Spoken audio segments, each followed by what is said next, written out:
Hello people. सो मैंने आपको जो फास्ट ट्रैक टारगेट्स दिए थे उसमें हम अपना नया चैप्टर स्टार्ट करें, chapter number 6, that is trigonometry. ठीक है। सो ये 35.5 आवर्स का है पूरा चैप्टर और बहुत डीप में पढ़ाया हुआ है मैंने ये। ठीक है। और सबसे इंपॉर्टेंट बात कि इस चैप्टर के आपको वीडियोस देखने पड़ेंगे। उसका रीज़न ये है कि भाई इसमें मैंने क्वेश्चन सिर्फ सॉल्व नहीं करवा दिए हैं ऐसे ही। ठीक है ना। जैसे वैसे तो पहले में भी ऐसे नहीं करवाए थे, बट पहले वाले क्वेश्चंस काफ़ी प्रोसीजरल होते हैं। जैसे for example AP, quadratic equations, इनमें मैनिपुलेशन कम होती है। जैसे कुछ कुछ मैनिपुलेशन वाले पॉइंट्स होते हैं जिसमें आपने लेक्चर देख लिया होगा, लेकिन मेजरली देर प्रोसीजरल क्वेश्चन जिसमें प्रोसीजर होता है जो आपको ऑलरेडी फॉलो करना होता है। ठीक है। After point you get through it. लेकिन ट्रिग्नोमेट्री में ऐसा नहीं होता। ट्रिग्नोमेट्री में पूरी लाइन ऑफ थिंकिंग होती है कि इसको देख के मेरे दिमाग में क्या आ रहा है, उसके बेसिस पे मैं क्या कर सकता हूँ, उस तरीके से। ठीक है। तो वो तो बोला ही जाता है, राइट। लेकिन इसके नोट्स हैं ऑब्वियसली। तो जैसे अगर आप देखोगे तो उसी में जाके जो मेरा फोल्डर है नोट्स वाला, जिसके नीचे आपको डिस्क्रिप्शन में लिंक मिल जाएगा। ठीक है। तो उसमें ये तो मेरे नोट्स हो गए, स्टैंडर्ड प्रैक्टिस शीट ही तो मैंने शीट दे रखी है, ऐसी बुक की है। ठीक है। उसका सॉल्यूशन है। फिर ये मेरे जो खुद के नोट्स हैं, नोट्स इन द सेंस की जो मैंने जिस पे पढ़ाया हुआ है। आप क्या कर सकते हो, ये 3 ऑप्शंस मैंने दे रखे हैं। ये 3 स्टूडेंट्स ने अपने अपने फुल नोट्स दिए हैं ट्रिग्नोमेट्री के। ठीक है। तो जैसे कि अगर मैं तुम्हें तीसरा वाला खोल के दिखाता हूँ, ये काफ़ी ज़्यादा डीप है। देखो ये तो एक स्टूडेंट ने भेजा, ये तीसरा वाला। ठीक है। This is very very deep. Deep in the sense कि मतलब काफ़ी उसने डिटेल में नोट्स बना दिए हैं। तो आप इसको भी प्रिंट आउट निकलवा के यूज़ कर सकते हो। ये सब मैं आप पे छोड़ रहा हूँ कि आप इसको कितने स्पीड में करना चाहते हैं, that is completely on yours. ठीक है।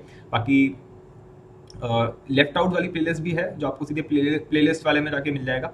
ठीक है। तो उसमें ये 2 लेक्चर इसमें देखने हैं आपको। ठीक है। क्योंकि ट्रिग्नोमेट्रिक इनइक्वालिटीज़ मैंने नहीं पढ़ाया हुआ है ना। ट्रिग्नोमेट्रिक इनइक्वालिटीज़ इन 2 लेक्चर्स से आपको कर लेना है। तो अल्टीमेटली आपको ये पूरा देखना है और फिर ये दोनों वीडियोस भी देखनी है और प्रैक्टिस इन्हीं के अंदर करनी है। जैसे ये अराउंड 400 प्लस क्वेश्चंस कराए हुए हैं मैंने ट्रिग्नोमेट्री में। ठीक है। और वो भी सब एकदम कैटेगराइज्ड है लाइन ऑफ थिंकिंग के बेसिस पे, जिसको मैं टाइप्स बोल देता हूँ। टाइप्स वर्ड काफ़ी गलत मान लिया जाता है। ठीक है। कह रहे यार ये तो टाइप वाइज पढ़ा रहा है। Type wise in the sense की थिंकिंग के बेस पे, उसके बेसिस पे नहीं कि बिल्कुल रटा रटाया कि ऐसा होता है ऐसा कर देना, ऐसा होता है ऐसा कर देना, वो वाला नहीं। थिंकिंग के बेस पे कि तुम क्या सोचते हो, कैसे थॉट्स आते हैं, उसके बेसिस पे बनाए हुए हैं ये सारे के सारे। ठीक है। तो इनसे बहुत बूस्ट मिलेगा। कई आप कमेंट्स पढ़ोगे तो आपको दिखेगा कि लोगों ने बोला है कि जेई एडवांस के क्वेश्चन अपने आप सॉल्व कर लिए इसको देखने के बाद। ठीक है। इसमें मैं खुद ही मैंने बहुत सारे जेई एडवांस के क्वेश्चन इसमें डाल रखे हैं सीरीज के अंदर, जो प्रीवियस ईयर क्वेश्चन हैं, और वो मैंने खुद सॉल्व नहीं करे हैं। मैंने तुमसे बोला कि इसको सॉल्व करो और तुमसे हो जा रहा है वो सॉल्व, बिकॉज मैंने उससे पहले इतनी मेहनत करवा दिया तुमसे। ठीक है। सो ट्रिग्नोमेट्री में ये बोलना बड़ा मुश्किल काम होता है, इसलिए मैं जो बोल रहा हूँ आप समझ पा रहे होगे। तो ये हमें पूरा देखना है, इसलिए इसकी वैल्यू है। अच्छा, ये देखना इसलिए भी ज़रूरी है क्योंकि ये ही पूरी जो सीरीज है ये भर भर के यूज़ होने वाली है पूरी कैलकुलस में। ठीक है। तो जब तुम कैलकुलस कर रहे होगे, इंटीग्रेशन, डिफरेंशिएशन, उस टाइम पे ये बहुत ज़्यादा आपको याद आएगा ट्रिग्नोमेट्री। इसीलिए मैं इसका चाहता हूँ कि आप बिल्कुल डीप में जाके ही करो इसको। तो 10 दिन का टाइम दे रहा हूँ मैं, 10 डेज। 10 डेज में हमें करना क्या है, 10 डेज में हमें ये पूरा देख लेना है। ठीक है। और देखना ही नहीं है, सिर्फ क्वेश्चन सॉल्व करने हैं। कैसे सॉल्व करने हैं, जो मैं करा रहा हूँ उसी को सॉल्व करना है और फिर उसके बाद उसको दोबारा सॉल्व करना है।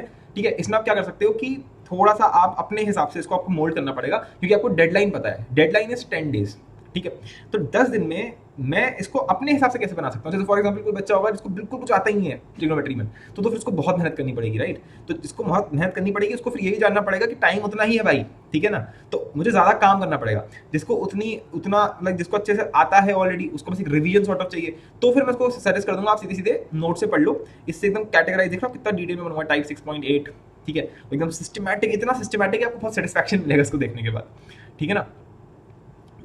तो that would be very very good. ठीक है। और हाँ, ये देखना मत भूल जाना, लेफ्ट आउट में ये जो ट्रिग्नोमेट्रिक इनइक्वालिटीज के 2 लेक्चर्स हैं। ठीक है। तो आपको ये अपने हिसाब से सोचना पड़ेगा। मेरे हिसाब से तो बेस्ट यही है कि आप क्वेश्चंस को, जो क्वेश्चन आपको लग रहे हैं कि यार ये मैं सॉल्व करके देख लेता हूँ, वो कर लेना। जब आपको लगेगा यार ये तो ऑलरेडी समझ में आ रहा है कि हाँ ठीक है इसमें आता है, ऐसे ऐसे करके हो जाएगा, और तुमने थोड़ी सी वीडियो आगे करी, तुमने देखा हाँ मैंने भी वही किया है, तो दैट्स इनफ। ठीक है। Basically the point is pause करके 10-15 सेकंड सोच लो, क्योंकि सॉल्व करने में शायद तुम्हारे पास अभी इतना टाइम नहीं है कि तुम एक एक क्वेश्चन सॉल्व करो। ठीक है। तो ये बात तो है।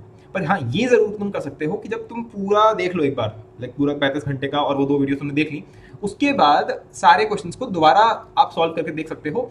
अगेन इसमें भी क्या है कि जो क्वेश्चन मुझे ऐसे लग रहे हैं कि यार ये शायद नहीं हो पाएगा, उसको सॉल्व कर लिया। ये नहीं कि हर क्वेश्चन किए जा रहे हैं। ठीक है। फिर तो वो 400 क्वेश्चन से ऊपर है, करने बैठोगे तो इसी में निकल जाएंगे 10 दिन। ठीक है ना। सो 10 डेज का टाइम है, फुल ट्रिग्नोमेट्री करनी है। इसमें ट्रिग्नोमेट्रिक आइडेंटिटीज भी है और आपका इक्वेशंस भी हो गया और इनइक्वेशंस भी हो गया। अब इसके तुरंत बाद फिर ITF होगा। ठीक है। बाकी तो फिर हमने देख ही लिया है। ठीक है। सो फटाक से निपटाओ। देखो मैं कितनी जल्दी आपको करवा रहा हूँ। अगर आप ये 10 दिन के टारगेट्स में नहीं करते हो तो फिर तुम उसमें ही रहोगे कि अरे यार रह गया, ये हो गया, वो हो गया। तो एक डेडलाइन बना दो अपने दिमाग में कि 10 दिन में करना ही है, चाहे कुछ हो जाए। 10 दिन में ट्रिग्नोमेट्री करनी है और बेस्ट वे में करनी है। ठीक है। क्योंकि ये ही बेस्ट है इस टाइम पे जो ट्रिग्नोमेट्री की दुनिया में घूम रही है चीज़ें, उसमें अगर आप देख लोगे आपको अपने आप समझ में आ जाएगा कि ये क्या चीज़ है। ठीक है, तो it is completely worth it. ठीक है,